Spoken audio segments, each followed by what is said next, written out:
नमस्ते, बालाजी हिंदी टैरो में मैं फिर से आ गई हूँ आप लोगों की स्वागत करने। मैं फिर से लेके आई हूँ एक जनरल मंथली रीडिंग जो होगी 1 से लेके 30 नवंबर तक की होगी ये रीडिंग। ये एक जनरल रीडिंग है तो हर बात हर किसी के साथ तो रेजोनेट नहीं करेगा। जितना भी आपके साथ रेजोनेट करता है उसको रखिएगा, बाकी को छोड़ दीजिएगा। हो सकता है बाकी रीडिंग किसी और से रेजोनेट कर जाए। तो अगर आप सन साइन मून साइन किसी भी साइन से अगर आप एक्वेरियस हो यानी कुंभ राशि हो तो ये रीडिंग आपके लिए होगी। और आप लोगों से हमेशा की तरह रिक्वेस्ट रहेगा, अगर आपको रीडिंग अच्छी लगे चैनल को सब्सक्राइब कर दीजिएगा, लाइक शेयर एंड कमेंट करना भी ना भूलिए। तो देख लेते हैं एक्वेरियस यानी कुंभ राशि आपकी ओवरऑल महीने की पूरी ओवरऑल महीने में आपकी एनर्जी कैसे रहने वाला है, आपकी ओवरऑल एनर्जी क्या रहेगा। 7 ऑफ वांड्स, पूरे महीने आप मेहनत करने में व्यस्त रहोगे। अपने आप की स्टेबिलिटी पाने के लिए आप अंत तक पूरे महीने बहुत सारा हार्डवर्क करोगे, मेहनत करोगे खुद की पैरों पे खड़ा होने के लिए। और अगर आप पहले से ही कुछ करते हो उसी काम को बहुत मेहनत से आप उसको करते जाओगे और मेहनत से ही आपको स्टेबिलिटी मिलने वाला है। लास्ट एंड तक, मंथ की एंड तक हो सकता है आप मेहनत करते जाओ और मेहनत करके आप अपनी स्टेबिलिटी को पा सकते हो।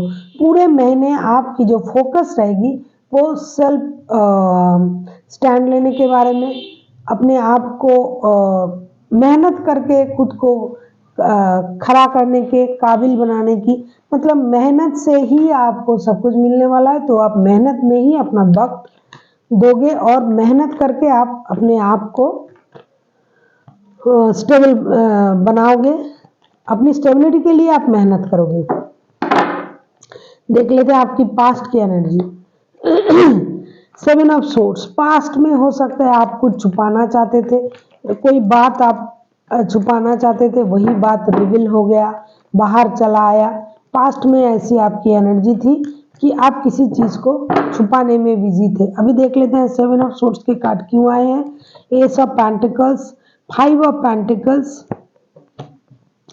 3 ऑफ वांड्स, पास्ट में हो सकता है आपको किसी फिनेंशियल स्टेबिलिटी का इंतजार था। हो सकता है आप विदेश में बिजनेस करते हो या घर से दूर कोई काम करते हो, तो हो सकता है आपके लाइफ से कुछ ऐसा जरूरी कोई रिश्ता, कोई इंसान चला गया होगा जिसके कारण से आपको कुछ फिनेंशियल लॉस भी हुआ होगा। जो आपने सोचा था कि आप उस बात को रिवील नहीं करोगे, लेकिन हो सकता है किसी के सामने, घर वालों के सामने, दूसरों के सामने वो बात आ गया कि आपको कुछ फिनेंशियल लॉसेस हुआ है और आप कुछ फिनेंशियल गेन के बारे में भी आपने सोचा होगा। पास्ट में आपने कुछ नया कुछ शुरू किया होगा क्योंकि एस ऑफ पेंटिकल्स के कार्ड आए हैं जिससे आपने मुनाफा भी कमाया होगा, कुछ पैसे भी आए होंगे, लेकिन उसके बाद ही बाद आपको कुछ फिनेंशियल लॉसेस भी हुआ होगा पास्ट में। तो पास्ट में कुछ फिनेंशियल लॉसेस के साथ, कुछ इमोशनल लॉसेस के साथ आपने वक्त गुजारा होगा और हो सकता है आप किसी रिश्ते में भी थे, उसी रिश्ते में भी आपके पास हो सकता है एक से ज़्यादा ऑप्शन था, तो जो आपके लिए सही था आप उस ऑप्शन को हो सकता है आपने चुना। इसी तरीके से कोई एक हो सकता है आपकी लाइफ से मूव ऑन किया है। तो तरह तरह की चीज़ें हो सकते हैं आपके लाइफ में पास्ट में ऐसा हुआ था।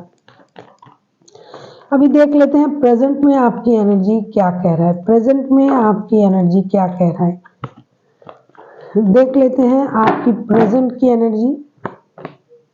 प्रेजेंट में आपका जो एनर्जी है वो लवर्स का है। आप किसी चीज के बारे में निर्णय ले सकते हो, डिसीजन ले सकते हो सकता है आप अपनी मैरिड लाइफ के बारे में, लव लाइफ के बारे में, जॉब के बारे में, बिजनेस के बारे में।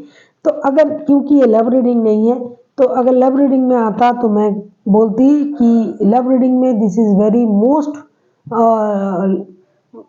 पॉजिटिव कार्ड है। लव रीडिंग में एक लस्ट की भी दिखाई देता है, लेकिन आप किसी चीज में आप डिसीजन ले सकते हो, जॉब, रिश्ता, बिजनेस, लव लाइफ। तो प्रेजेंट में आप एक डिसीजन लेने के मूड में हो।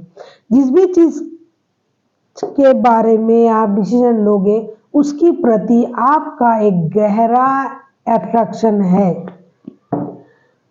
देख लेते हैं लवर्स के कार्ड क्यों आए हैं। Yes, judgment, 5 of swords, ace of cups. ना कहते हुए भी लव रीडिंग हो ही गया। आप प्रेजेंट में किसी पुराने रिश्ते को मैनिफेस्ट कर रहे हो, किसी पुराने रिश्ते के बारे में आप सोच रहे हो, जिसकी प्रति आपका बहुत ज़्यादा फिजिकल अट्रैक्शन है, जिससे आप फिजिकली अट्रैक्टेड हो। उनके लिए आपका जो इमोशन है वो ओवरफ्लो हो रहा है। आपको लग रहा है कि ये आपके सोल कनेक्शन है, लेकिन कुछ आपने हो सकता है कि आपने कभी उनके साथ मिसबिहेव किया था, कुछ बर्ताव किया था ऐसा कि अभी आप उनको चाहकर भी आप नहीं पा रहे हो, या फिर वो उस तरीके से आपके लाइफ में नहीं आ रहा है, तो आप खुद से भी उनके पास जाके बोल नहीं पा रहे हो, क्योंकि आपको आपका जो ईगो है वो आपको रोक रहा है। हो सकता है पास्ट में उन्होंने आपको अपमानित किया था पहले ही, या फिर आपने कुछ भी ऐसा चीज हुआ था जिससे आपके साथ उनका रिलेशन जो है वो थोड़ा खराब हुआ है। लेकिन प्रेजेंट में आप बहुत ज़्यादा एक इमोशनल बॉन्ड आप फील कर रहे हो उनके साथ, और आप चाहते हो दोबारा से आपके रिश्ते शुरू हो जाए, रिकॉन्सिलेशन हो जाए। हो सकता है आप गॉड से भी प्रेयर कर रहे हो, लेकिन आप चाह कर भी आपका इमोशन जो ओवरफ्लो हो रहा है, लेकिन आप उनसे जाके ये बता नहीं पा रहे हो, क्योंकि आपका ईगो आपको रोक रहा है प्रेजेंट में।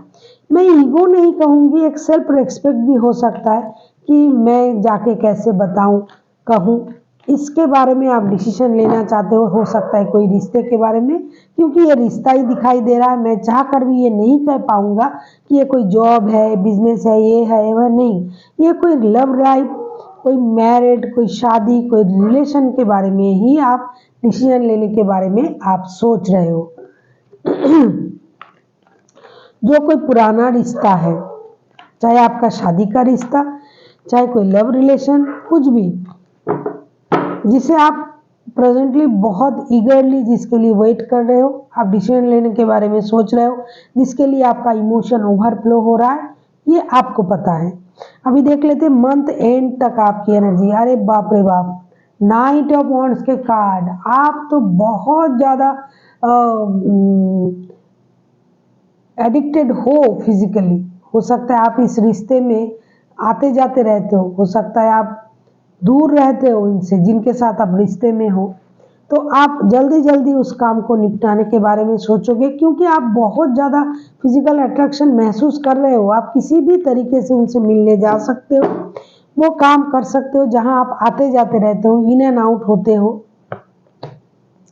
8 ऑफ पेंटिकल्स, यस, आप मेहनत करोगे, आप अपने लिए एक नई दुनिया बनाने के बारे में सोचोगे। आपका वक्त बदलने जा रहा है। आप जो पुराने जो पैटर्न जो चल रहा था आपकी लाइफ का, वो खत्म होने जा रहा है। मंथ एंड तक वो खत्म होगा। आप पैसों के लिए मेहनत करने के लिए राजी हो, मेहनत आप करोगे भी, क्योंकि पूरे महीने जो ओवरऑल एनर्जी है वो 7 ऑफ वॉन्ड्स के कार्ड आए हैं, तो मेहनत तो आप पूरे महीने करोगे, पैसों के लिए मेहनत करोगे। लेकिन जो इमोशन, जहाँ से आप इमोशनली थोड़ा हर्ट हुए थे, जहाँ से आप पास्ट बैगेज के साथ रिश्ते से मूव ऑन किया था आपने, या फिर आप जिनके साथ रिश्ते में हो, आप उनसे मिलने जा सकते हो, या फिर कोई आपसे मिलने आ सकता है, जिससे मिलने के बाद आपका जो दुनिया है वो ही बदल जाएगा। क्योंकि आप अपने बारे में बहुत सलीके से, तरीके से सोचने लगोगे, क्योंकि आप बहुत ज़्यादा एडिक्टेड हो रहे हो डे बाय डे उनकी प्रति। तो हो सकता है आप थोड़ा इंटीमेट भी हो सकते हो। उनके साथ ही आपका रिश्ता होगा। एक तो आप पैसे के लिए मेहनत करोगे, दूजा आप किसी रिश्ते के लिए मेहनत करोगे। देख लेते हैं यूनिवर्स जी क्या कहना चाहते हैं। हाई प्रिस्टेस, 2 ऑफ पेंटिकल्स, ये आना ही आना है एक्वेरियस के रीडिंग में।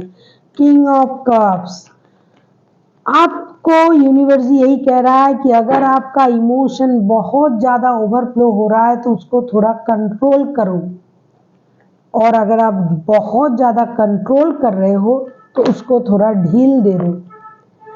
अगर आप स्टेबिलिटी के साथ रिश्ते में आना चाहते हो तो जो आप इंतज़ार कर रहे हो, आप उस इंतज़ार का अभी आप ख़त्म कर सकते हो, क्योंकि अभी आपको सही गलत का पता है। फिर भी आप कंफ्यूज क्यों हो? कंफ्यूजन मत रहो, कंफ्यूजन में मत रहो, कंफ्यूज हो के डिसीजन मत लो। अगर आपको लगता है ये रिश्ता आपके सोल का है, अगर लगता है आपको ये काम करना चाहिए, अगर आपको लगता है कि ये जॉब, ये बिजनेस, ये रिश्ता आपके लिए सही है, तो आप उसी के साथ जाओ। हो सकता है आपके पास दो दो जॉब के ऑप्शन है, हो सकता है आपके पास जॉब भी हो, बिजनेस भी हो, तो किस में आपका फायदा है? हो सकता है इतने दिनों में आपको तो ये समझ जाना चाहिए, तो वो चीज़ के साथ आप जाओ। अपनी नॉलेज को काम पे लगाओ, इंट्यूटिवली चीज़ों को सोचने की कोशिश करो। सामने वाला क्या चाह रहा है, क्या बोलना चाहते हैं, क्या करना चाहते हैं, ये सब आपको पता है। तो आप कंफ्यूज क्यों हो? टू ऑफ पेंटिकल्स के कार्ड आए हैं। कंफ्यूजन के साथ कोई भी डिसीजन मत लिया करो। अगर आपको लग रहा है कि आप डिसाइड नहीं कर पा रहे हो कौन सी चीज़ आपके लिए सही है, कौन से जॉब, कौन से रिश्ते, कौन से बिजनेस, तो आप थोड़ा रुकिए, थोड़ा सोचिए, समझिए, वक्त लीजिए और अपनी इंट्यूशन से काम लीजिए। आपका इंट्यूशन आपको बता देगा। आपका इनर जो हीलिंग है, अंदर की जो अंतरात्मा है, आप उनसे पूछिए, पूछ के डिसीजन लीजिए और सही डिसीजन लीजिए, चाहे उसके लिए थोड़ा रुकना पड़े, लेकिन जल्दबाजी में कंफ्यूजन के साथ कोई डिसीजन मत लो। So thank you for watching and फिर मिलते हैं एक नई वीडियो के साथ। तब तक के लिए स्वस्थ रहिए, मस्त रहिए और वीडियो देखते रहिए।